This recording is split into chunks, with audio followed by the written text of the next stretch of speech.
¿A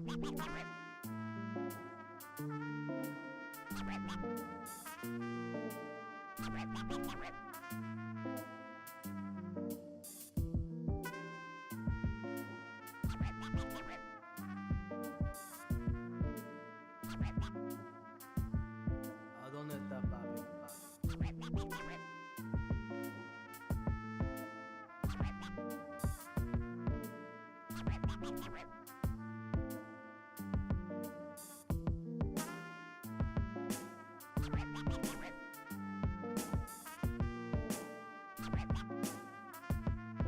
¿A dónde está papi?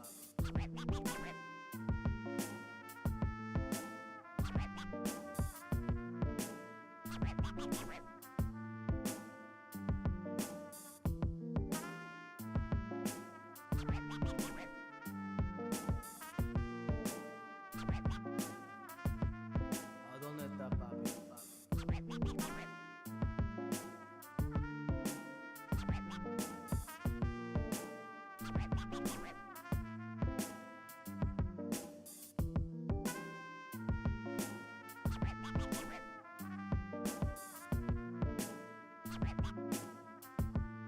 dónde está papi?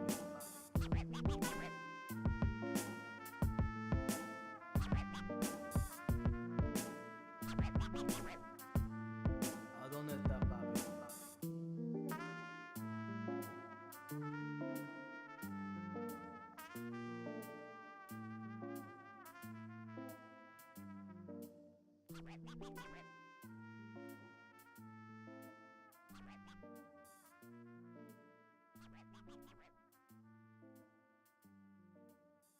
¿A dónde está papi?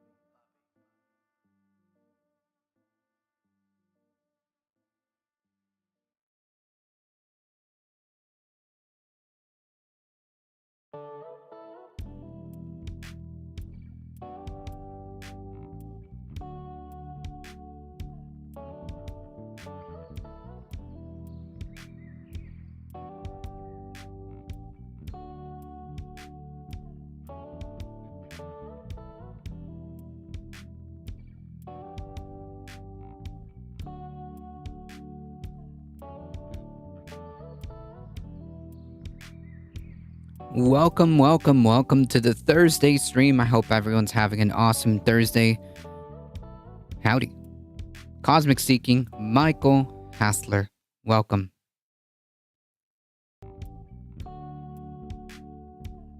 Let me make sure I got everything here. All right.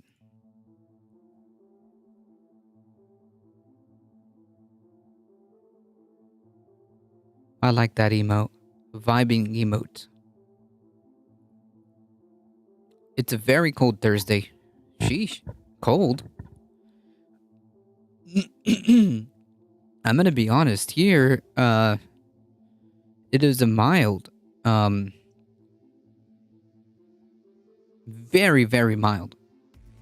Mid 60s, I want to say, is like the temperature. It's not cold.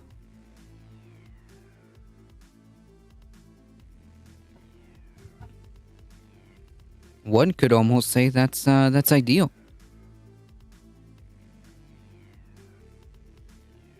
It's planned to be -7. Sheesh. That is very cold. That's how it was with that winter storm over here. It got pretty freaking cold. Jeez.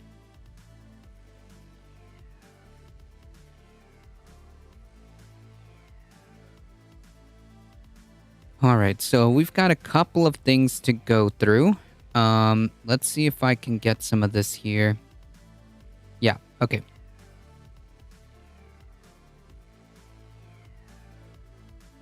I guess we can start off with some memes, right? Some good memes.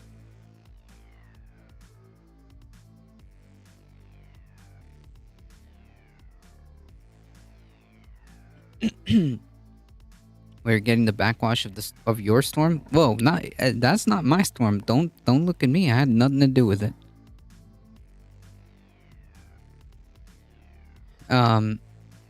Let's start off with some good memes.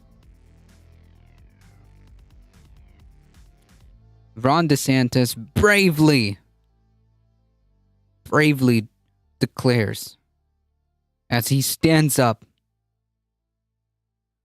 to the liberal, woke, communist, adrenochrome drinking Democrat establishment, whatever, I don't know, communist I don't know how many buzzwords I can fit in there, but the bravest governor standing up for the real things that matter. Let's take a listen.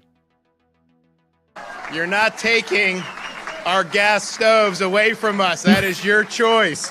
And I know many people who cook a lot do not want to part with their gas stoves. And so we're going to stand up for that. You're not taking... Damn, so brave. So brave.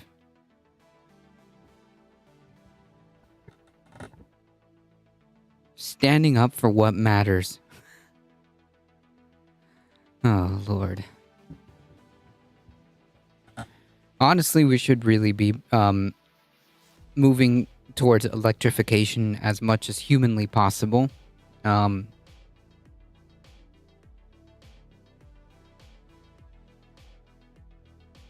That being said, no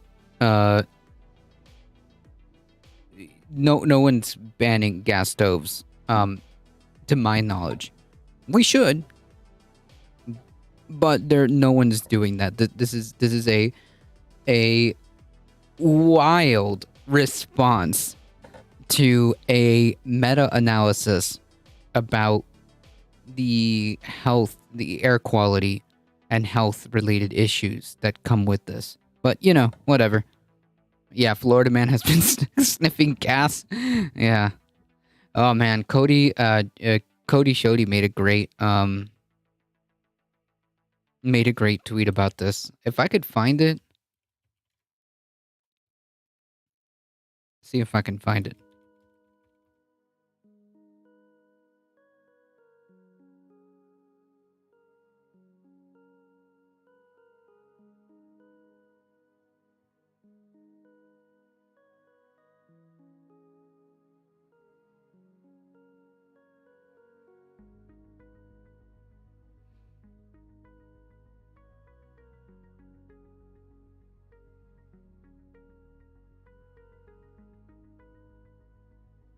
Let's see if I can find this tweet.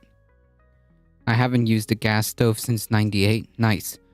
Speaking of loathsome people, Trump promises a bigger, better rallies. Oh, yeah. That would not surprise me.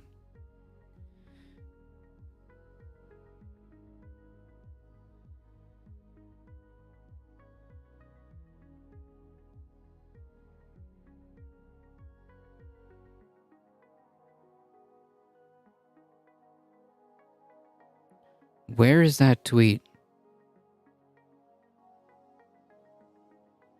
Here we go. Yeah. This pretty much sums up like the whole like Stovegate, whatever.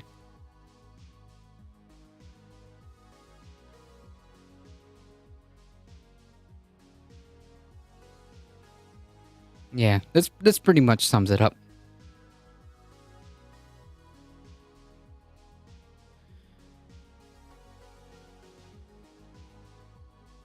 This is a good tweet.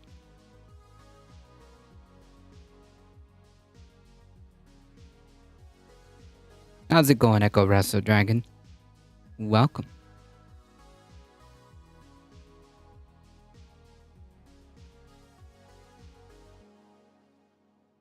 Yeah, this is the guy that is currently the closest front runner in the Republican Party.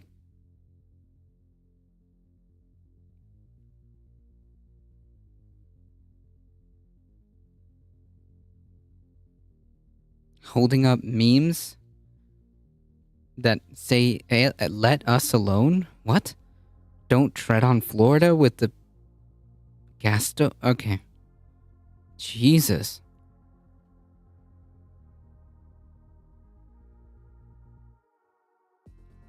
Hey, it's the Morton. How's it going? Welcome.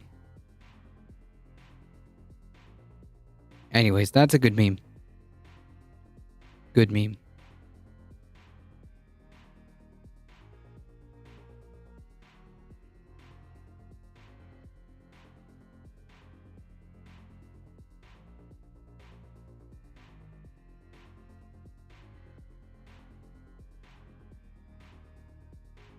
Also, just to kind of piggyback off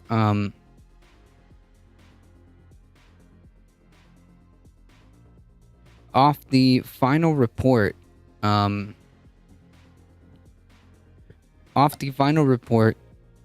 the Supreme Court did, apparently, for some odd reasons, they were unable to find who ended up leaking the decision for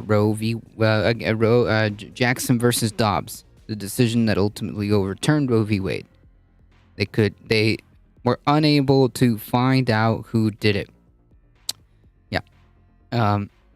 So to piggyback off that update, I think that was done today or yesterday, the Supreme Court report. So yeah, this is pretty fresh.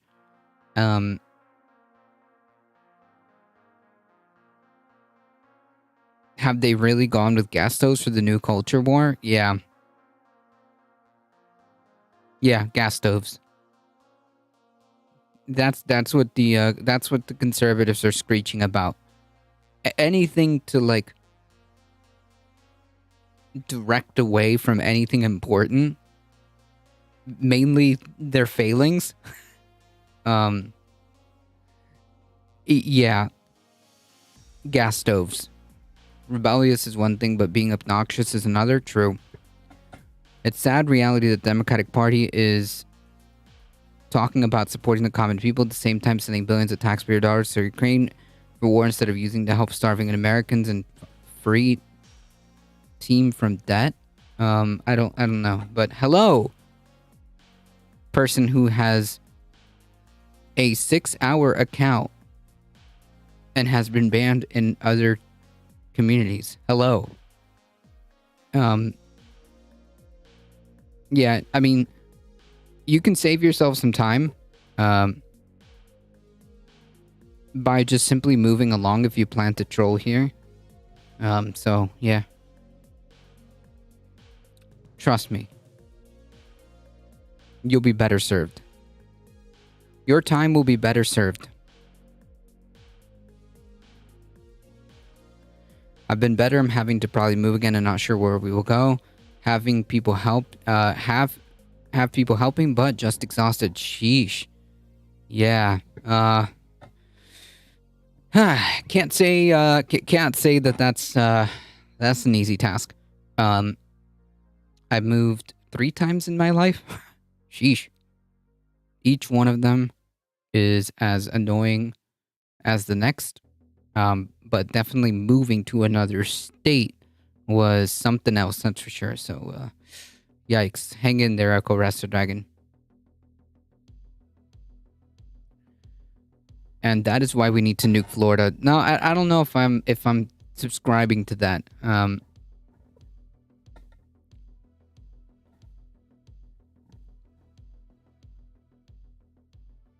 Yeah, we don't know we're supreme. True. True. So naturally, after the report came out that they were unable to identify who the leaker was, naturally Donald Trump took to Twitter to do Donald Trump things. I mean, not to Twitter, to Truth Social. Thinking about it today, my husband and I have been together for 8 years and we moved so far 4 times. This would be the 5th. Sheesh. But congratulations on the 8 years.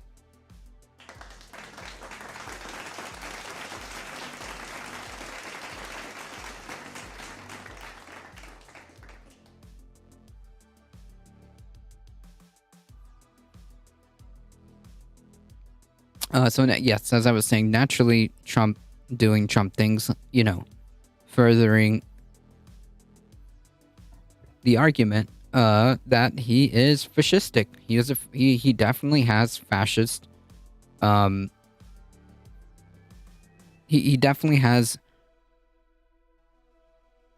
way too many characteristics I mean, at this point, I would just say he is. Let's take a look. Yeah, just never mind me. Let's just listen to his words. Arrest the reporter, publisher, and editor. You'll get your answer fast. Stop playing games and wasting time.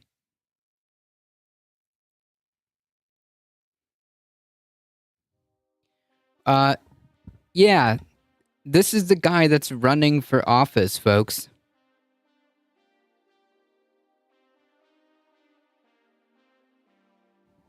Calling for the arrest of the reporter who is protected by, the First fucking Amendment, publisher and editor, over this leak. This is in response to that to the report. Donald Trump's solution is to arrest the reporter.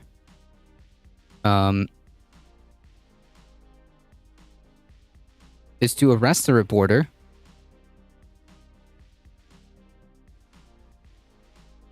who is protected under the Constitution. True, fascists don't care about rights. That's true. And this is the guy who's running for president.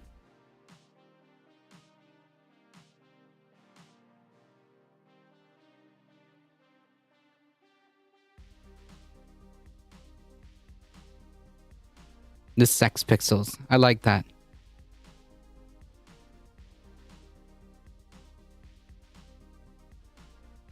A very stable genius. How about we arrest politicians who incite insurrections? True.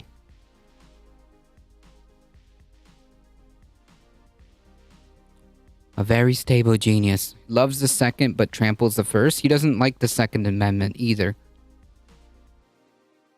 He is not interested in any constitutionality. He said so himself.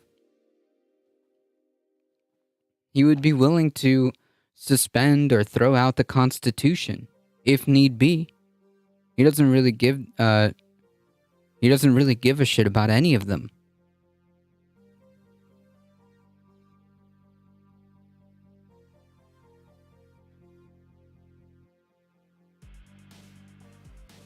Trump usually gets away with everything. Easy for Trump to type that. Yeah, I mean, sure. It's an accountability problem. Yeah. No accountability.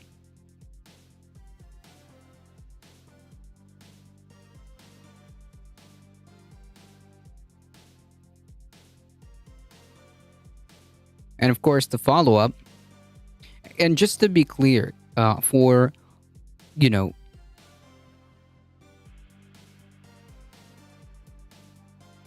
the folks who still, for some reason, follow the Republican Party or worship the Republican Party, I don't understand. Yeah, also, just to point out, there was no crime committed here. Why would you arrest the reporter? Or arrest anybody? There's no crime here. That's the problem. But yeah, here we have the follow-up to that. Well, no, I'm not going to be fair to him. No, there's no reason to be fair to who? To Trump? What? In Trump's voice, I think that would qualify as not smart, but genius. And a very stable genius at that. Like, there's no charitability afforded here. Where? The Supreme Court has just announced that it is not able to find out, even with the help of our crack FBI, who, to my understanding, we're not involved because, checks notes. This isn't a crime. Who the leaker was on the Roe v. Wade scandal. Scandal? You mean where millions of people, where tens of millions of people lost bodily autonomy, lost their right to bodily autonomy? That's the scandal that you're talking about? The FBI is on crack, to be fair. True. Wait, hold on. Yeah, true. He's got a point.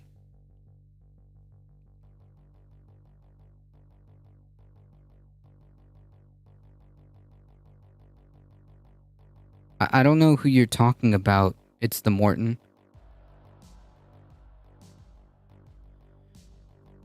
They'll never find out, and it's important that they do. So go to the reporter and ask him or her, who it was. If not given the answer, put whoever in jail until the answer is given. Again, his resolution to this is to get, the law enforcement apparatus involved and arrest reporters. That's not how this works. You might add the publisher and editor to the list. Stop playing games. This leaking cannot be allowed to happen. It won't take long before the name of this slime is revealed. Yeah, and mind you, mind you, this is the same person who is running for office. Okay? Who is running for president.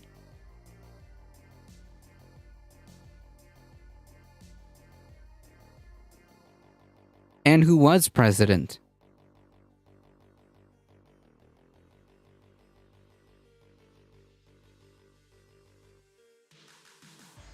The Republican Party is fundamentally incompatible with democracy.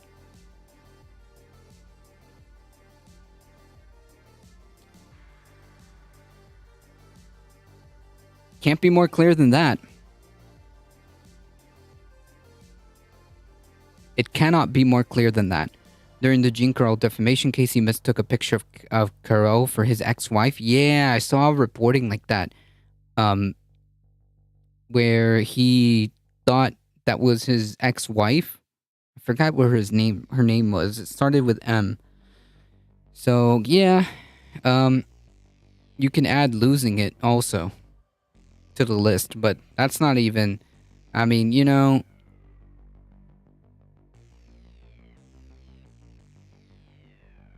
that's the least of the issues here. It's so funny given the Republican Party's name. What, Republican? The Trump is the guy who says it's a terrible thing no good stories are written about me. Why do you think that is? True. There's nothing good to write about this. You're an authoritarian fuck. You're a fascist authoritarian fuck who doesn't believe fundamentally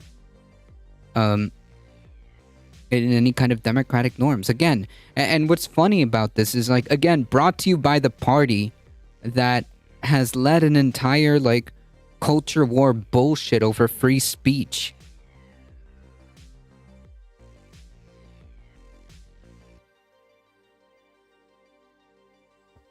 Yeah. That party.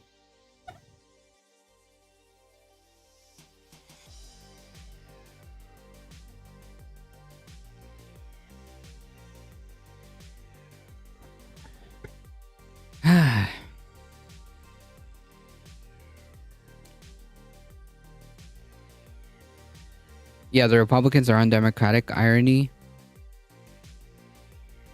Yes, they're very undemocratic. Anyways. Yeah.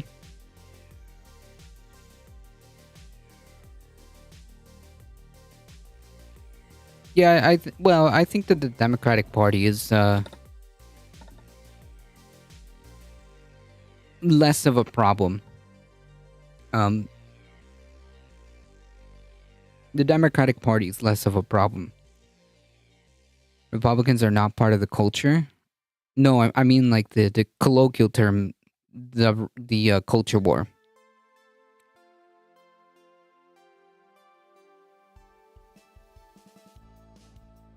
I'm a Republican in the scene. I think the monkey is a bad idea in 2023. What? You're gonna have to translate that into something that makes sense.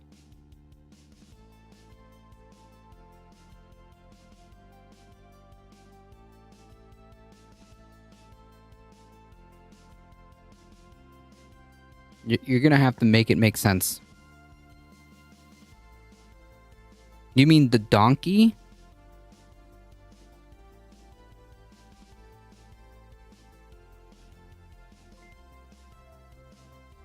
The donkey is the Democratic symbol. I don't know. I'm lost. Maple Leaf Dragon with the tier 1 sub. Thank you so much. Not a donkey, they are jackasses. No, I'm pretty sure it's the same.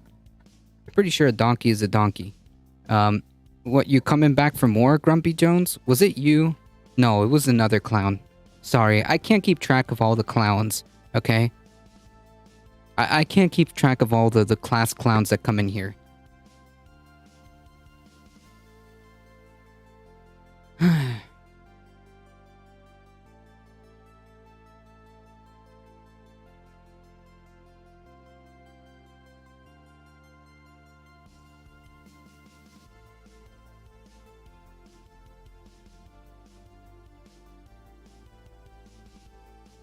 I'm a Republican in the sense that I think the monarchy is a bad idea in 2023. Okay. No, that's not what I'm talking about. Yeah, monarchies shouldn't exist in 2023. Great. But I'm not talking about that Republican. I'm talking about, like, the Republican Party. Yeah. So, I think I understand now. You're saying that it's ironic that they use that name. Yes, it is. The elephant is the symbol of the Republican Party, yeah. Mayhem Hippie, how's it going? Good evening. I hope you're not having a difficult night. Ha. Please clap. Appreciate the support. Thank you, Maple Leaf Dragon. How's it going?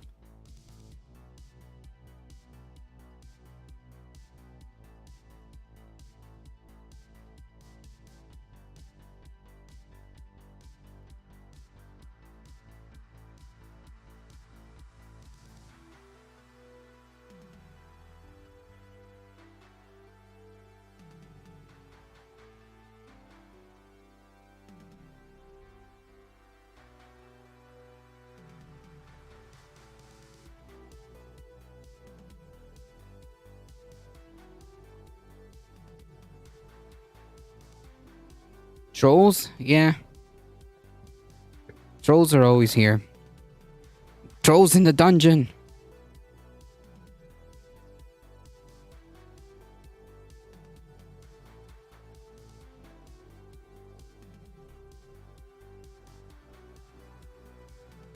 Yeah, they're even faster than me.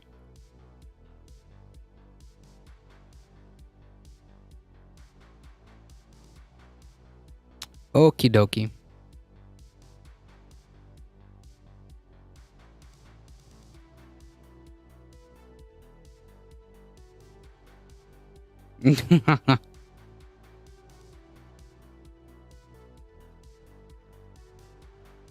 I just had dinner. Ooh.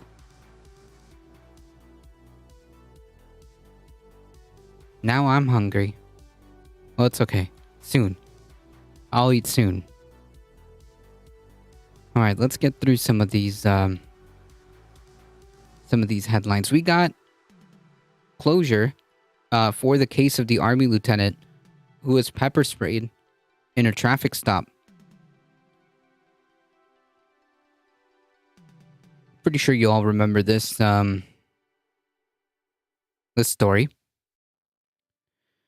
Karen Nazario, an Army lieutenant who was held at gunpoint and pepper sprayed by Virginia police during a 2020 traffic stop, was awarded $3,685 in damages. Nazario, who's black and Latino, sued the two officers of the Windsor Police Department in April of 21. The federal lawsuit accused the officers of assault and racial profiling, and Nazario sought $1 million in damages. On Tuesday, the jury did award Nazario $1,000 in punitive damage after finding that Officer Daniel Crocker conducted an illegal search under state law, and $2,685 in compensatory damages after finding that Officer Joseph Gutierrez, who was fired after the incident, had assaulted him. Jesus. What happened to the other guy? Did the other guy get fired? Because that both of them should have been fired. They ripped him off after humiliating him, and then, yeah, the compensation is peanuts, really. Yes, this was a while ago. Yes, it was. And the most awarded was a total of 3,685.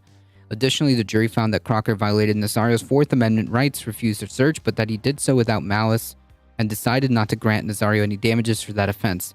Wait, what? So because, like, wait. So if an officer violates your, fucking constitutional right without malice, then, like, it's all good? Hold on. What? That's not how that should work.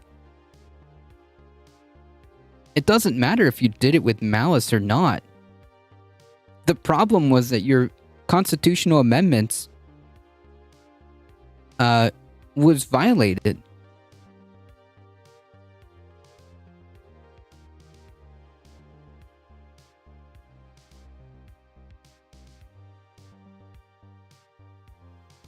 That is wild.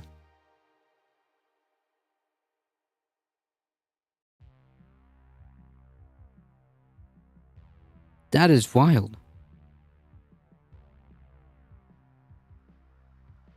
Yeah, dude, no malice, so I guess it's all cool, just casual violations of your constitutional rights. But hey, there was no malice intended. Nazario was behind the wheel of his newly purchased Chevy Tahoe, according to the lawsuit, when he was pulled over by police in 2020. In a report filed on the night of the incident, Gutierrez said they were treating it as a high-risk traffic stop because Nazario's vehicle had no license plate displayed. He took a long time to stop and had extremely dark window tints. Sure. How's it going, Wolfglen? Does that mean racism is just that common? Yeah, probably. Really, it just doesn't make any sense. It doesn't make any sense, and like, it doesn't matter if it was done with malice or not. A violation of your Fourth Amendment right is still a violation of your constitutional rights. Like, there's no if, and, or buts about it. Nazario's lawyer said that the car had temporary, yeah, he said, sorry, I didn't mean to be mean, bruh. As he, pepper sprayed him. Nazario's lawyer said the car had temporary plates to the rear and side window where he was looking for a well-lit place to pull over. Nazario was handcuffed and interrogated while waiting for paramedics to treat his eyes after being pepper sprayed, but he was not arrested. The incident was captured on the body cameras of and Nazario's cell phone. Yeah, so again, dude was pepper sprayed and handcuffed, but I guess without malice?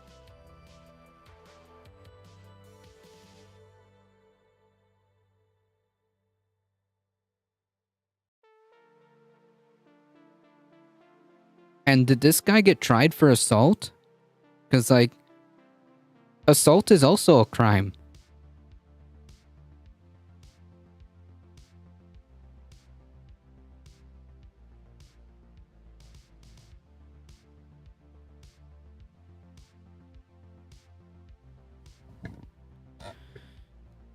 True. Yeah, he was also in uniform. Yes, that's right. So, to my understanding, assault is also a crime. Did this guy get prosecuted for assault? Probably not.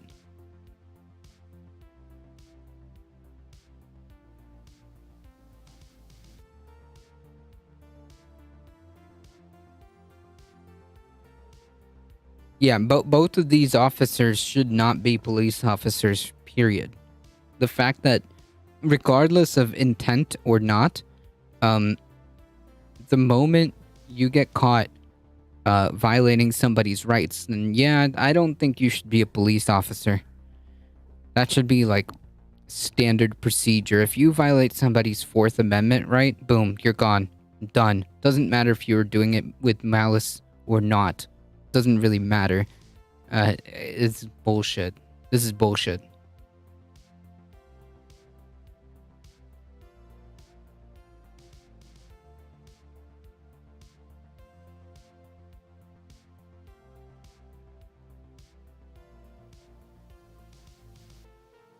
Yeah, so cool. I guess 3,685, to be assaulted by the police and profiled. Yeah, the victim should be happy that they're alive. The thought process. Yeah, true. I mean, it's just wild. It's just wild. Yeah, dude, I was assaulted by police officers and I got like $3,000 for it. Cool. And one of them didn't get fired.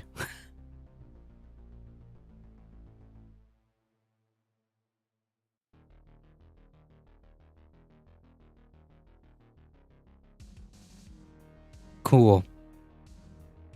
So that's the conclusion of that story. That's qualified immunity for you. True.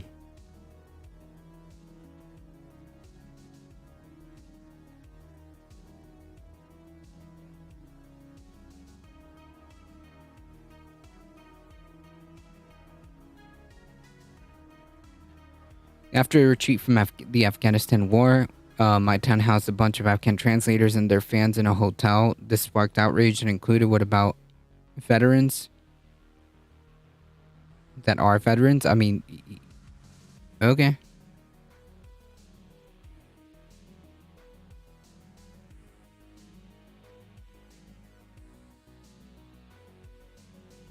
Anywho, getting assaulted by the police gets you 3,685 in damages.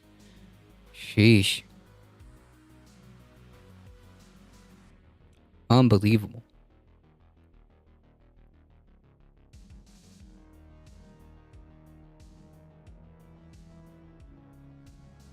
All right, let's do this one. With some health insurance companies, you get ads with actors doing yoga. This episode and others like it are made possible by the generous support of my patrons on Patreon. That If doesn't you'd like cover to help the support victim's this legal channel, fees. plus get Yeah, I mean, hopefully that was on top of the legal fees.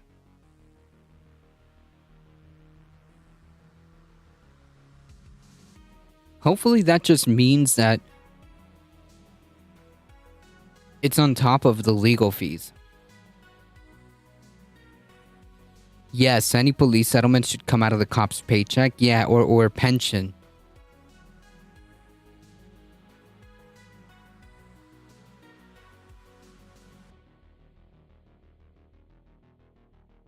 Oh, it's all good. Someone needs to come up with a merch sign that you can hang in your window that reads, "If you calm down and control yourself, I'll comply with reasonable orders." Well, reasonable and constitutional orders. True. That should be like a standard like lawn, those little signs that you can put in front. What are they? They're not billboards. They're just signs, right? Yeah, you can just go to your local shop and buy you can go to your local shop and buy these. Oh, for your car window. Gotcha. Don't assault me. I would rather be peppered. Please clap.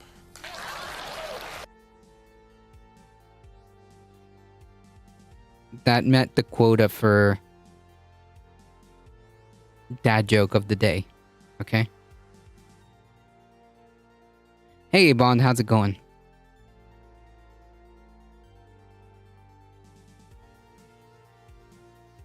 Where can I find my book? Ah, here we are.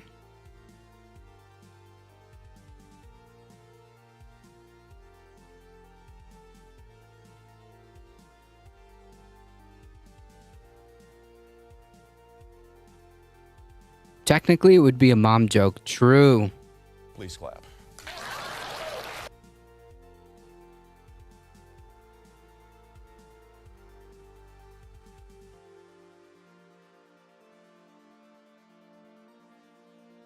Alio with the 12 biddies. Thank you so much. I appreciate that. We got one tier 1 sub for 12 months and 12 biddies. 12 is the number.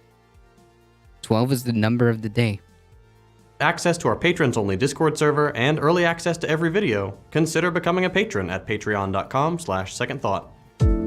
A lot of people don't like talking about politics because they think it's too complicated. And if that's you, I don't blame you. The language of politics makes it incredibly difficult to understand what's going on. On the news, political words are very often misused or vaguely applied. Politicians identify with labels that don't describe them, and often True. Socialism killed the. What was it that thing on Fox News? political words are very often misused or vaguely True. Socialism killed the work ethic. True.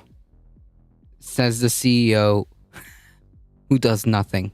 applied. Politicians identify with labels that don't describe them, and often reject the labels that do. Similar looking words mean very different things. And to top it all off, political movements and the words they're associated with change and evolve over time. So a word that means something one day, 50 years later, might mean something else.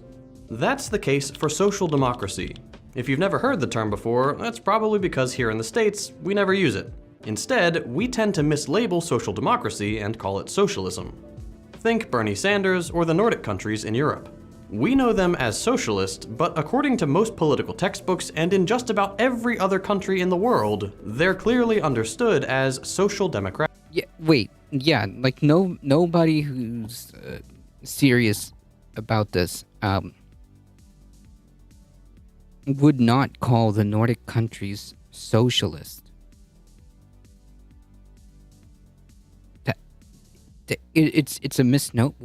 No one serious should be calling them socialist.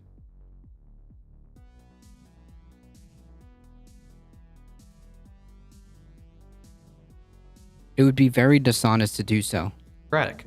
There's a difference between these two things, and I'll get to why that difference matters in a second. But in case you don't watch the whole video, And not only that, they're capitalist.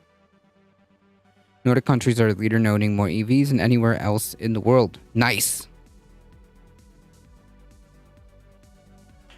The difference between socialism and social democracy is the relationship with capitalism that each philosophy advocates. For social democrats, capitalism is something that can be contained, reformed, or compensated for. Depending on the social democrat, capitalism is either a necessary evil or a genuinely positive economic model that simply needs to be reined in from its excesses and guided in a positive direction.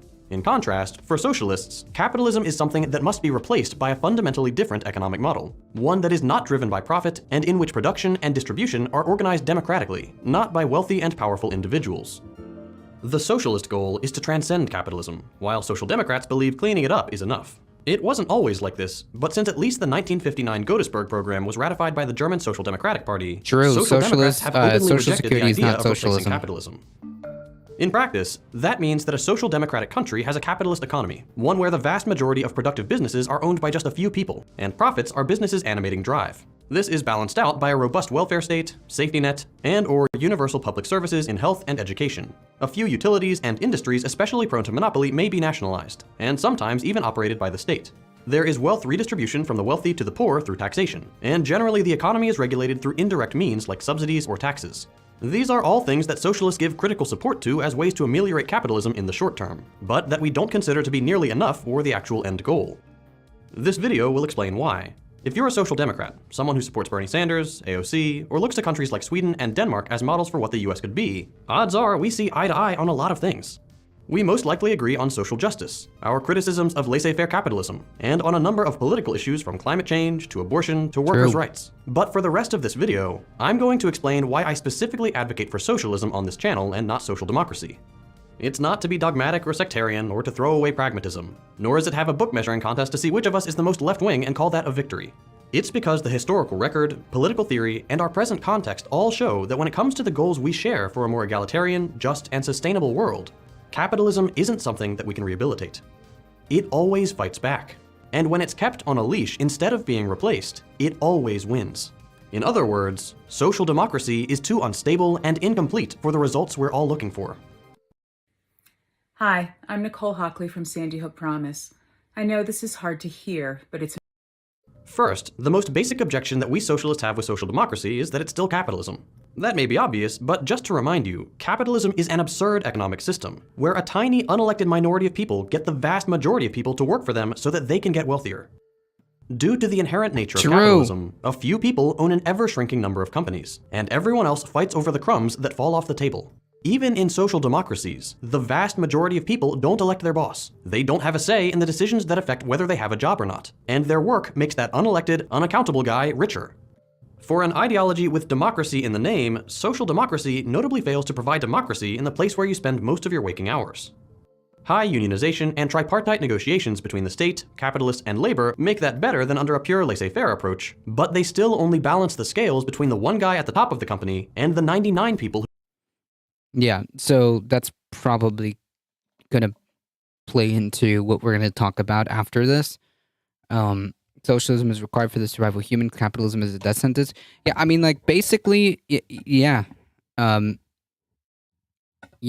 Because of capitalism and its greedy nature, we have now found ourselves essentially with at the crossroads, right? Do we continue to uphold this system, or are we going to do what it takes essentially to solve the climate crisis, essentially? Because that's really what I'm talking about. I mean, the fossil fuel industry, because, well, it's capitalism. The fossil fuel industry is a private industry. Its only goal is to ever increase profits for its shareholders. And now we have found ourselves at the crossroads.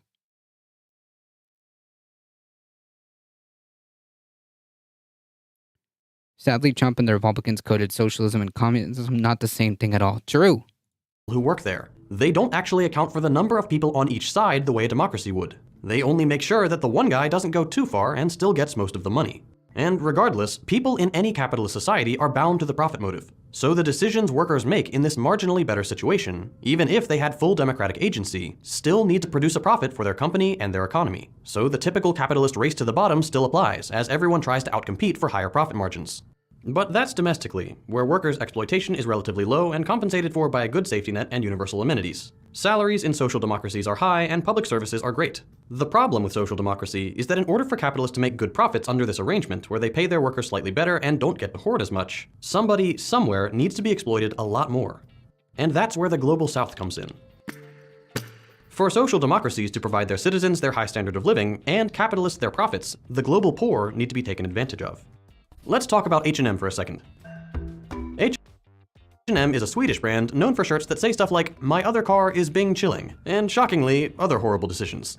H&M is of course the second largest fashion retailer in the world, with profits in the billions of dollars. And to achieve that status, the company relies on the cheapest labor it can find. Its wealth is built on the extremely polluting fast fashion model, which is the clothing world's version of planned obsolescence.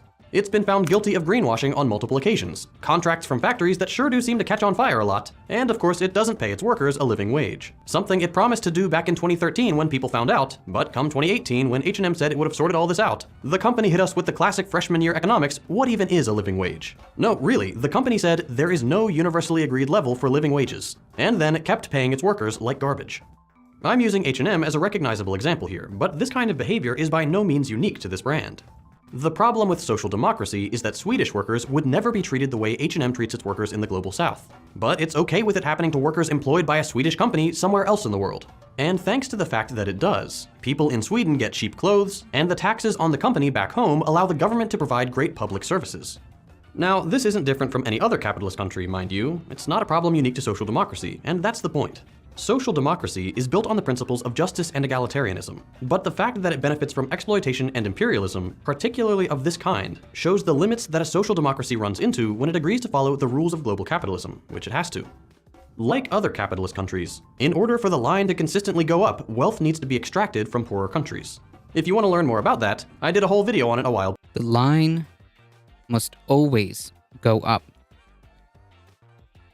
Regardless, the line must always go up, even if that means, well, even if that means lighting the planet on fire. And the Marxist Project also has a really great summary of the different ways capitalist imperialism works. But let's shift the focus back to the domestic situation. Hey, Make this your best golf season yet at Dick's Sporting Goods and stop. And that socialists aren't social democrats is because in social democracies, the power of the capitalist class must always be catered to or society suffers the consequences. Under social democracies, progressive politics aren't gains made by the working class, but concessions granted to them by the ruling capitalist class that can be taken away at any moment. That's because under social democracy, capital retains tremendous power, which it can use in things like capital strikes. A capital strike, like True. I mean, yeah, we're seeing like that kind of phenomenon with the conservatives and the NHS, right? a labor strike, happens when capital refuses to work. Except capitalists don't actually work, so really a capital strike is when capitalists refuse to invest, sitting on their hands and piles of cash, and or deciding to move their capital to another country in what's called capital flight. Because social democratic societies protect the sanctity of private capital like all capitalist societies do, meaning that they are very apprehensive of expropriating capital even in times of crisis where literally one person can screw over hundreds of others, social democracies are incredibly vulnerable to backpedaling. When capitalists get a whiff of progressive social policies that could hurt their bottom line, like an upcoming set of nationalizations, minimum wage increases, a shortening of the work week, more holidays, public health care, or anything else that makes life better for everyone but makes big companies less money, capital just sits it out and sends the economy into a tailspin. Suffice it to say that governments would prefer to avoid this situation, so progressive legislation is curtailed before it's even started. And in the cases where social democratic states take the gamble and capitalists respond with a strike, social democratic governments find themselves unable to take control of the production process themselves and are forced to appease capitalists by screwing over workers and imposing austerity politics. What's great about this process from the capitalist point of view is that it happens almost automatically. In a capitalist economy, the government always has to make sure that its economy is hospitable to profit-making, and therefore investment. This means that capitalists don't necessarily need to be occupying government positions or even be conscious of what they're doing. They just need to know that if the government does something they don't like, they can put their money elsewhere or stop investing. And the government knows that if it does something that lowers investments, their economy might suffer. Each actor can act with relative autonomy from one another, but because they are doing so within the same set of rules, maximizing profits for the capitalist class, they'll often naturally come to an agreement that keeping poverty around and forcing people into mind-numbing work most days of the week and most waking hours of the day is what's best for the economy. Add to that fact that capitalists can influence the government more directly by becoming elected members within it comparatively easily. True. Even in Canada and the UK, it's always liberal versus conservative, right? And those are two different, two different things. Liberal is not, liberal does not equal left. Financing the campaigns of people who are friendly to their interests, or owning mass media institutions that parrot their talking points, and you realize how vulnerable social democracy is by keeping capitalist power around. Not to belabor the point, but 1% of people holding the other 99% hostage by threatening to stop financing the economy when things don't go their way isn't democracy. In contrast, the socialist response of running the economy without capitalists by bringing investment into democratic hands avoids this problem domestically. Socialists still run into the problem of what to do about international capital, but this is something that can be solved by the collaboration of multiple socialist economies, so it's not insurmountable. Social democracy, however, has neither the domestic nor the international means to respond to a capitalist backlash. And this isn't just a theoretical weakness of social democracy. It's been seen in practice many times, and we're even seeing it today. Back in the 80s, for example, France elected François Mitterrand to be its president. Mitterrand sailed into the presidency on the promise of being a radical social democrat, bringing the mixed economy model to France with the surprising backing of the Communist Party. He did all the things I listed earlier: raised the minimum wage, nationalized a few industries, gave people more holidays and a shorter work week, raised pensions, invested in high-speed rail, all sorts of good stuff that made people's lives meaningfully better almost overnight. Nice. But just 2 years in, capital responded. Foreign and domestic investments dried up, and Mitterrand had to completely reverse course in what was called the austerity turn. Multiple nationalized industries were reprivatized, public spending on things like social security was massively cut, and new taxes were imposed on workers. It was a brutal blow to the French working class, and a total betrayal of the promises that Mitterrand got elected on. And Sweden's gone down the same path, just a bit more slowly and more recently. To quote a 2016 article in Forbes, just so you know I'm not using socialist sources here, over the past 2 decades, the country has undergone a transformation built on deregulation and budget self-restraint with cuts to Sweden's welfare state. Sweden's government shrank jobless and disability benefits to encourage employment. The lower benefits allowed for tax cuts. The inheritance tax was scrapped in 2005, and the wealth tax was canned 2 years later. The result? Jesus. Inequality in Sweden has skyrocketed. Quoting not from Forbes this time, in 2002, Sweden's top 1% owned 18% of all household wealth. By 2017, it had risen to 42%. And, quote, the country's poorest 30% have no net wealth at all, merely net debts.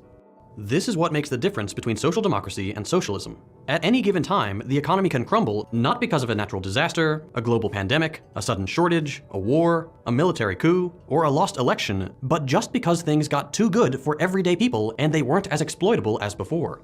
To resist these tendencies takes tremendous political will, tremendous social engagement, and extremely high unionization. Things that can be chipped away at for years by capitalists and that can easily go out the window when the end of the month is looking lean. It's not that social democracy isn't better than what we're currently living through in the US. True. It undeniably is. Making the US follow the Nordic model would ease the burden on millions of people overnight. The problem is that if we ever get that, it will always contain within itself the seeds of its own destruction, and will demand from us that we continue to brutally exploit our fellow human beings on the other side of the world. This doesn't mean socialism is better by default. I'll let my other videos and those of other great creators on this website make the case for that. But when it comes to these problems, socialism has the answer. I mentioned at the beginning of this video that my channel is only possible thanks to my patrons on Patreon. As some of you may remember, I used to make general interest science videos. I didn't particularly enjoy it, but it was easy to get sponsors for that kind of content. When I made the switch to political content, something I actually do enjoy, most of my sponsors bailed. It's understandable, not many brands want to associate with anti-capitalist content, but that means I've had to rely more heavily on the generosity of viewers like you. True. All right. Good stuff. Going well the last 45 minutes before I'm done with work, and hope you're doing well. Thank you. I appreciate it. Hang tight. You're almost done. So now that we kind of got the gist of that,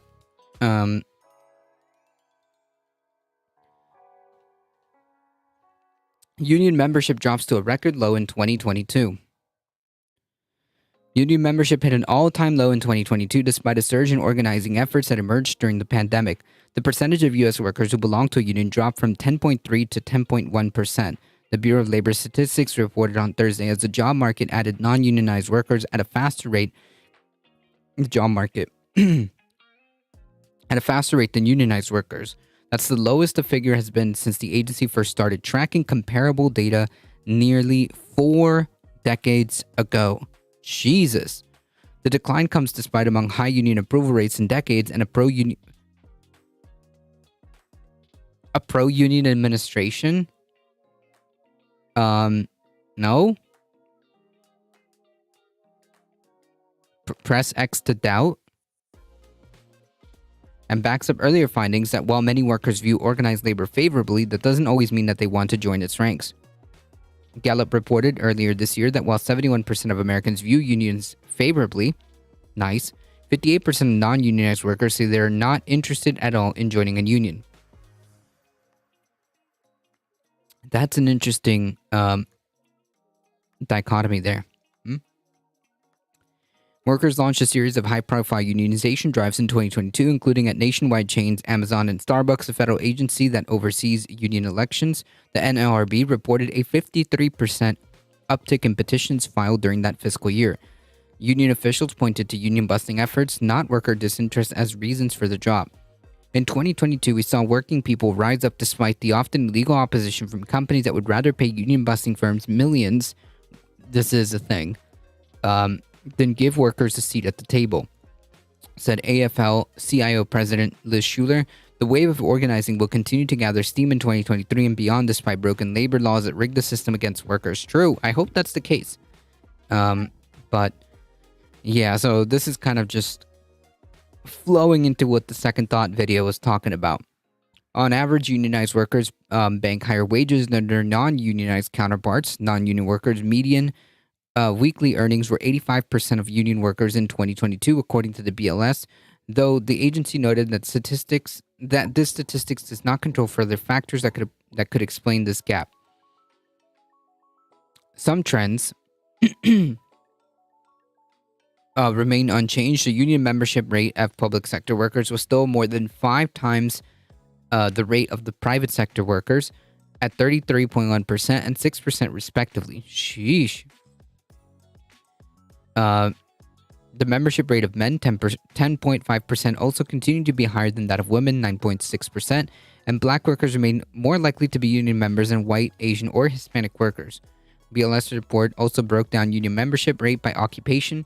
The highest union membership rates were among workers in the protective service occupation, 34.6%, such as firefighters, as well as education, training, and library occupations, which is 33.7%. Those employed in the industries of insurance, finance, profession, and technical service, and food service and drinking places had union memberships closer to 1%. Why do you ban people for not having your leftist Marxist view? True, dude. True, dude. That's why you're still here. Well, the capitalist profit companies viewed in 2020-21 as a loss instead of remembering not going out of business or stock buybacks as profit during the ongoing COVID pandemic. True. Yeah, I mean... yeah, they know. There's no way. There's no way that these companies don't know. You banned me for 15 minutes? Yeah, it's called the timeout. You're still here. Jesus Christ. That's not what banning means. Yeah, it's a timeout. It'll keep happening. I mean, maybe they'll move on. Maybe they'll move on or get timed out again. I guess the backstreet wasn't enough. True.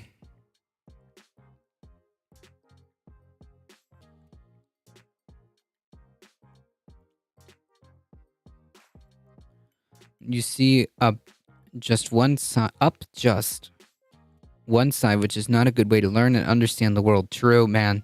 True. Never have I ever sat here and listened to Ben Shapiro. Never have I ever sat here and listened to a bunch of right-wing commentary. That never happens. Never have I sat here and argued with people in chat over issues. Yeah, dude. It's never happened. BLS's report also broke down union membership by rate of... As for states, Hawaii and New York have the highest union membership rates at 21.9% and 20.7% respectively. South Carolina and North Carolina had the lowest at 1.7 and 2.8% respectively. Both of the latter are so-called right-to-work states where laws allow workers to opt out of union membership even if their large workplace is represented by a union. BLS reported Thursday that about 1.7 million workers are covered by union contracts despite not paying dues. Nice.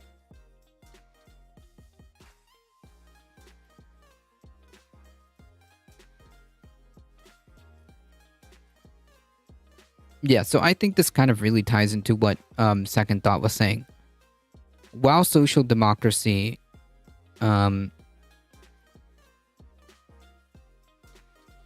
is definitely better than what we have now,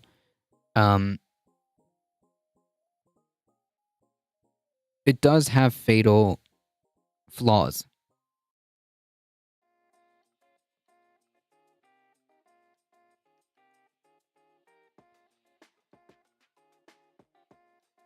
Oh, good lord. You're back for more, dude? North Carolina companies pay their employees in meals only, so sheesh. I'm all for a point of view except anti-science during a pandemic or a 76-year-old guy who lives at Mar-a-Lago. Ha! You're back for more, dude? Sheesh. No, it doesn't.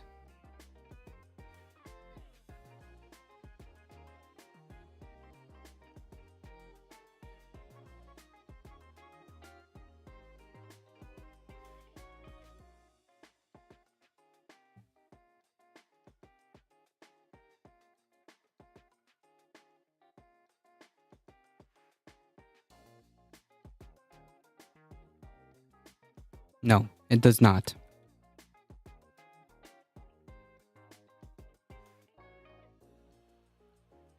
You can read the article for yourself.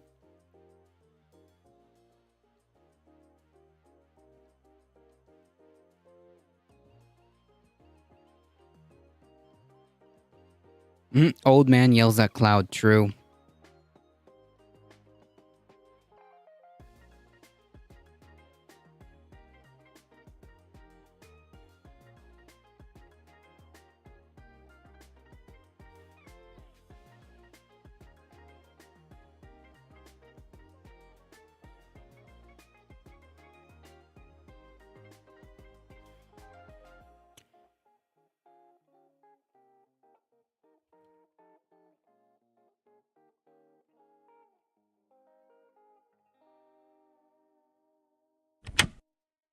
I believe many of those in charge in the right-leaning media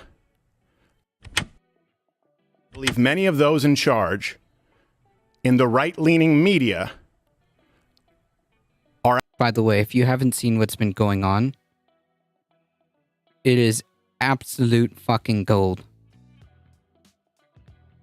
actually at odds with what's best for you. Remember, this is the minimum number that we thought would get the conversation started with Stephen. $50 million for the initial term. Got to get those dollar bills. There is now a fight going on within conservative media between Steven Crowder and Ben Shapiro's Daily Wire. So this is over a contract dispute, and this fight is exposing and really just confirming a lot about how conservative media operates. Not only that, like I'm just here. I'm just here for the circular firing squad. The more conservatives, the more Republicans are in disarray, the better it is for society. The more conservatives are incapable of enacting their bullshit, the better it is for everybody, to be quite frank. And it's really showing the rift here from, you know, the big fight that happened for speakership to now even in the media sphere. This is all good stuff. Crowder finally learns that capitalism and right-wing policies are bad. True. Although, I'm not sure that's the lesson he took from it, though. While at the same time exposing just how much of a clown and elitist Steven Crowder is. Well, I mean, to be fair, David, it's it's not that hard to point him out as a clown. So in this video, I will showcase this back and forth from Crowder and Daily Wire. Yes. Public-facing videos now. Let them showing, fight. Both their sides, and we're just gonna have a good time because this is just, I love it. Yeah. This is gold. This is freaking meme gold. All right, hit me up. This is exactly what we've needed. Some levity to all of this insanity. So Crowder was apparently with Blaze TV. Right, which he decided that he was going to go more independent and whatnot. But for some reason, because like I'm still not understanding why this whole Daily Wire thing came about. Because like I thought the whole point was that Crowder was going to be more independent.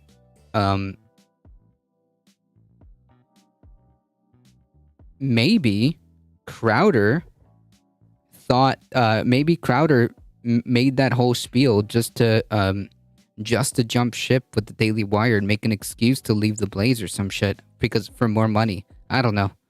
Crowder, the only thing that matters to people like Crowder is how many dollar signs and how many zeros there are behind that contract, behind that number. So who knows?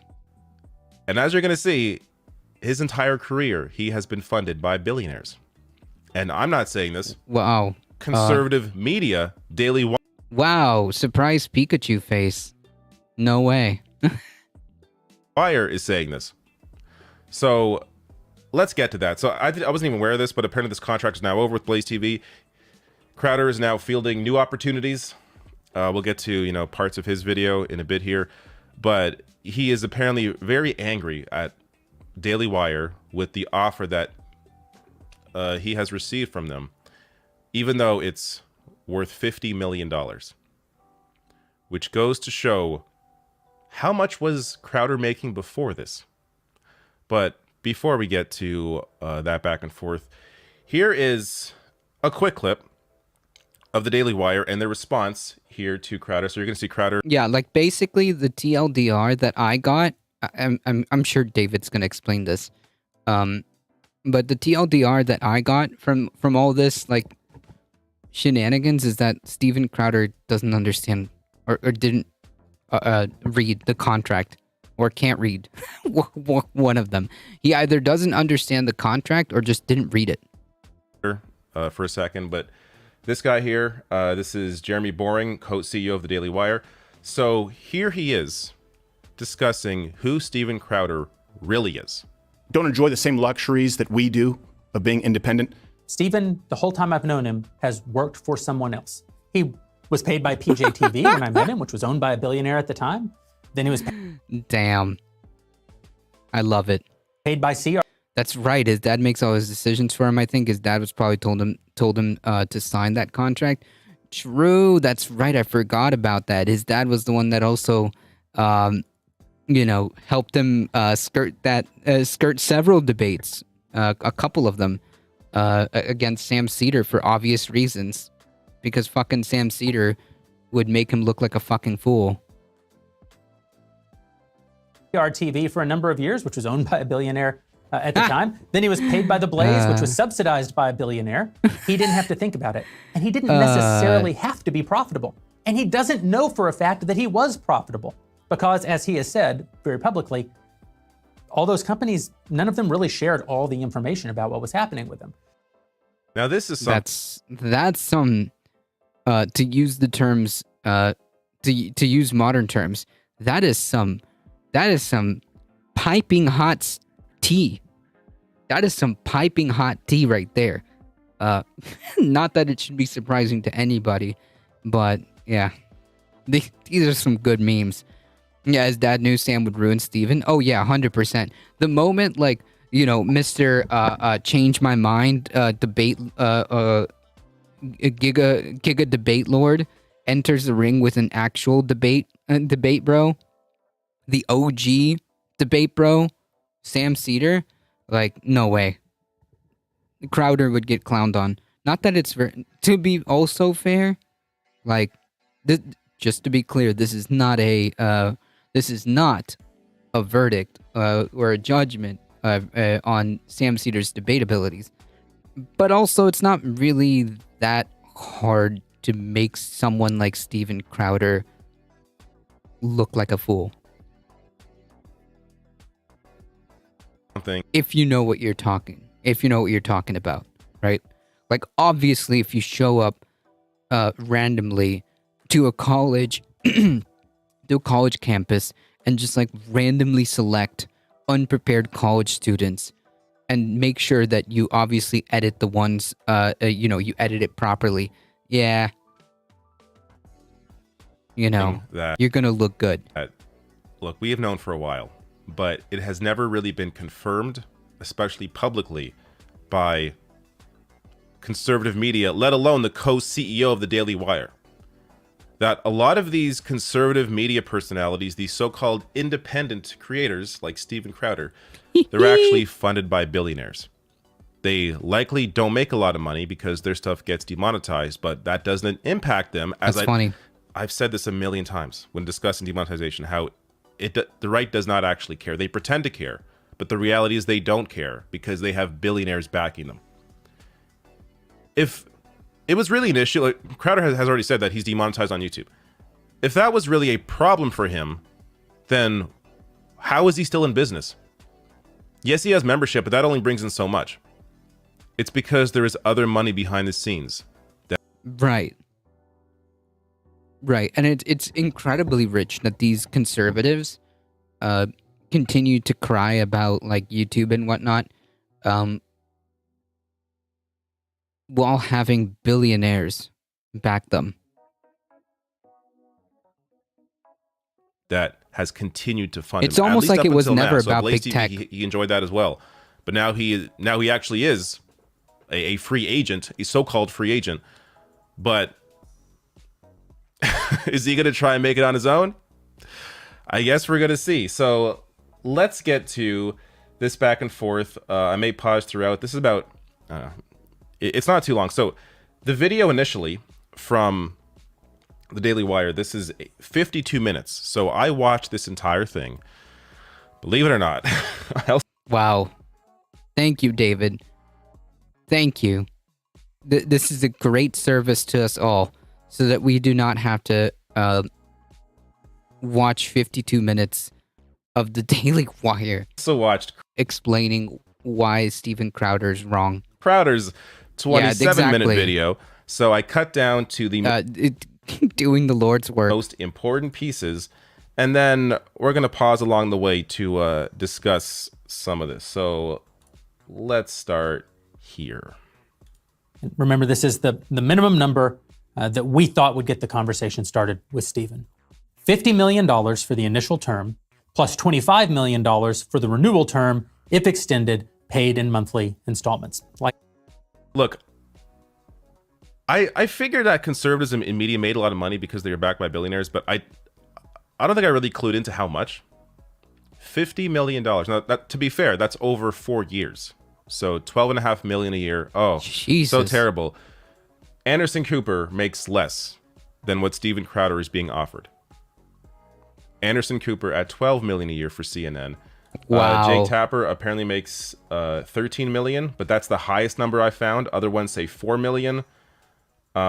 This one says his net worth is $16 million. So $10 million. It's hard to know because a lot of stuff is not public, right? But then you have one that is public. So Brian Stelter's a guy conservative media has just gone after countlessly, demonizing him. And he recently was let go by CNN. Brian Stelter made $1 million a year. $1 million a year.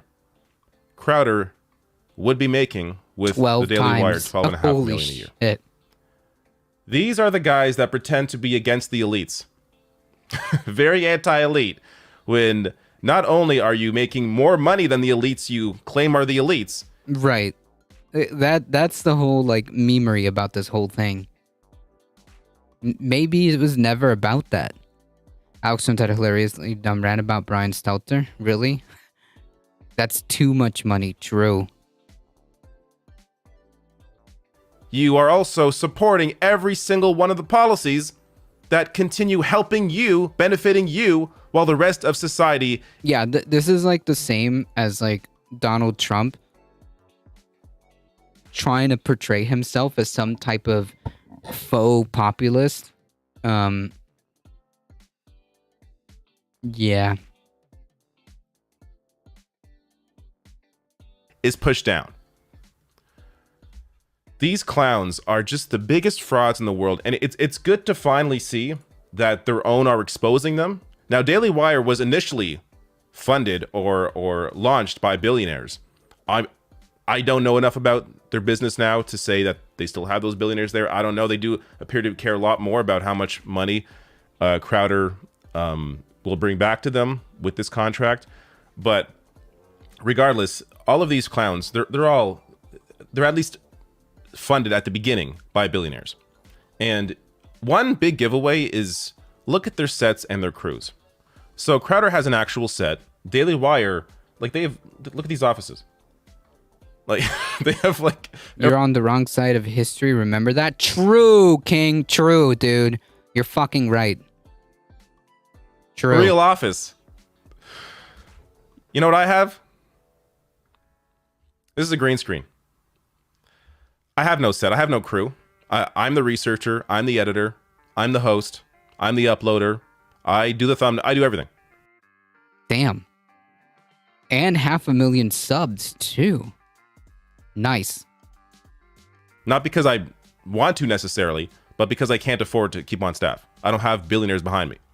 And you can tell it's a green screen because the lettering on my shirt, I somehow did not realize that the green lettering on my shirt would impact the green screen. So you kind of see it, a little fuzzy here.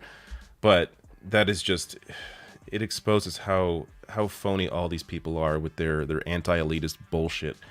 But let's continue this video because there's a lot more that gets discussed here. And it also exposes how I don't know, like, I don't know why the entire circus decided to dump all the clowns here today, but yeah, whatever.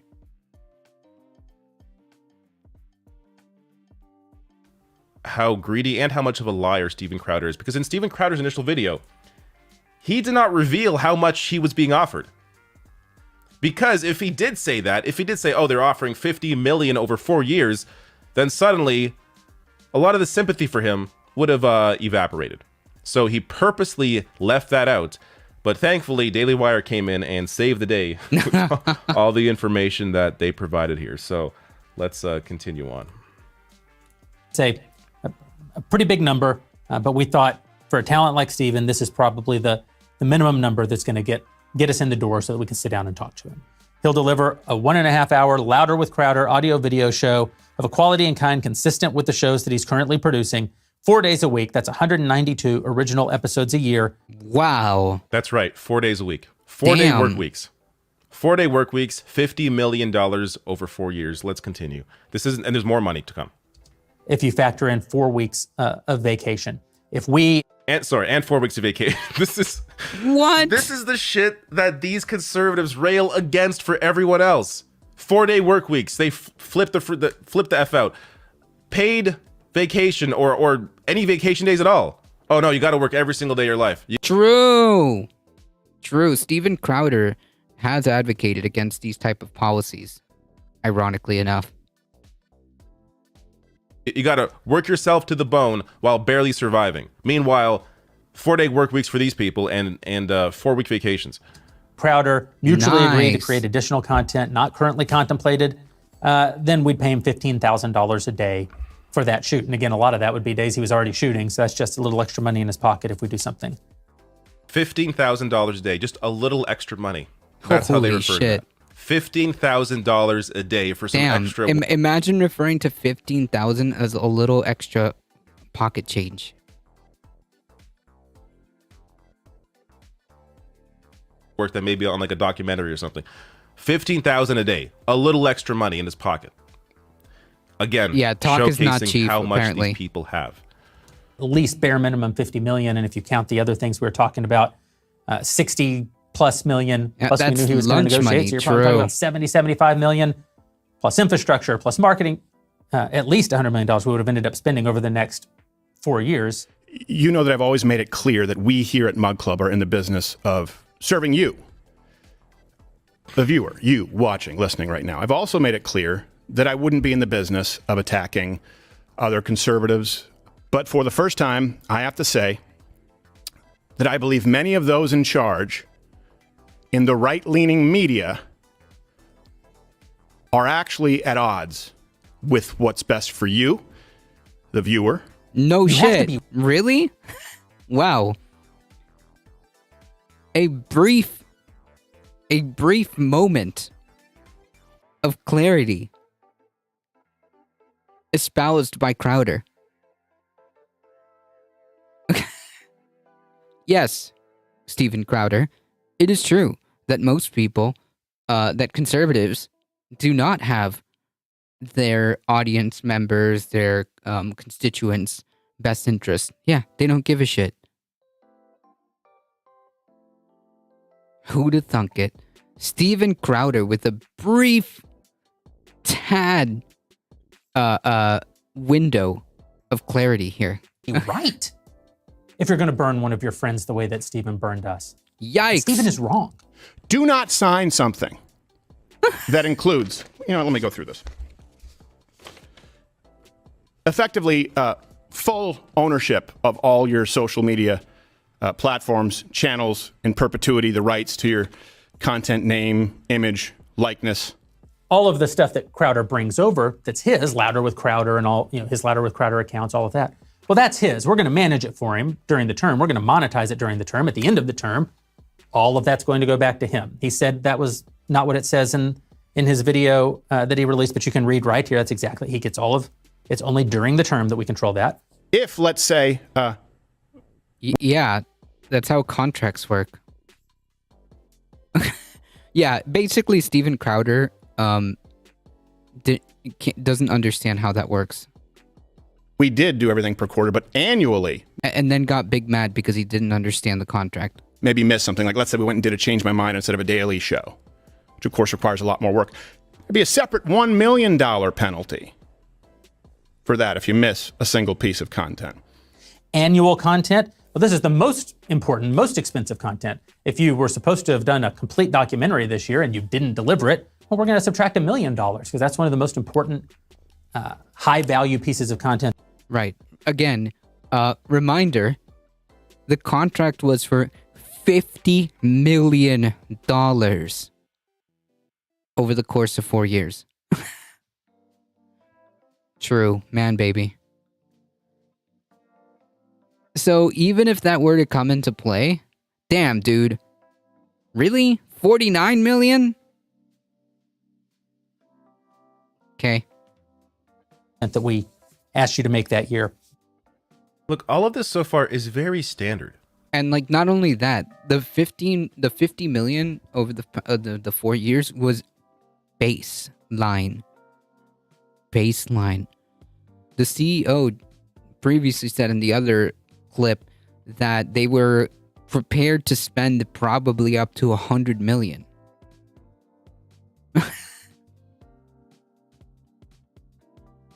If Steven Crowder has an issue with having to produce his show and having to produce a certain amount of episodes, then go independent for real.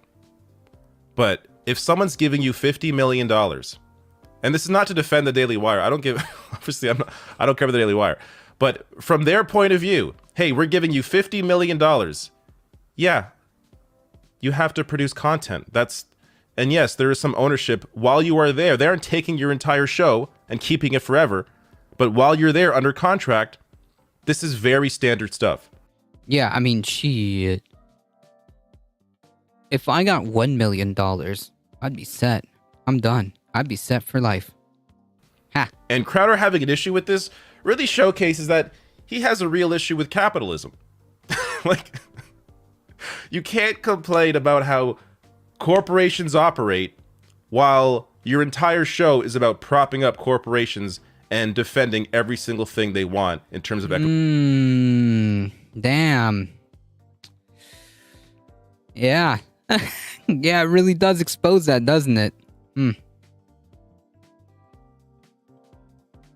Conservatism, folks, not even once. Economic policy. If you don't give us 192 episodes, we can't pay you the same amount of money as if you did give us 192 episodes. So this is just, you give us 192 times 4 minus 1, then out of your 50 million, we're hitting minus 100,000. Frankly, it's worse than Disney. It's worse than ABC. It's worse than NBC. It's worse than CBS. You get hit by a car, you have a sick day, you could lose $100,000 a day. This is maybe the most revealing clip out of this entire thing. That Steven Crowder is so incensed that he could be losing money if he can't make it to work for one day because he's sick. Damn. Have you used your platform, your show, to advocate for paid time off? Right. Like, this fucking ghoul has the audacity to bring this point up while having a massive, 5 million subscriber platform actively arguing against these things.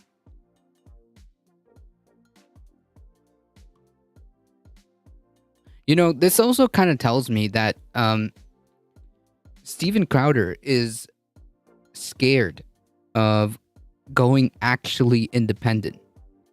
Because, as the Daily Wire CEO guy was saying earlier, he's never been independent. He's always had a lot of big money billionaires backing him. I think he knows that maybe he's not going to be that successful and kind of got spooked. It amazes me how anybody can pay this little weasel any money for anything. I mean, hey, that's what conservatives... I can't... It doesn't make sense. That's all I can say.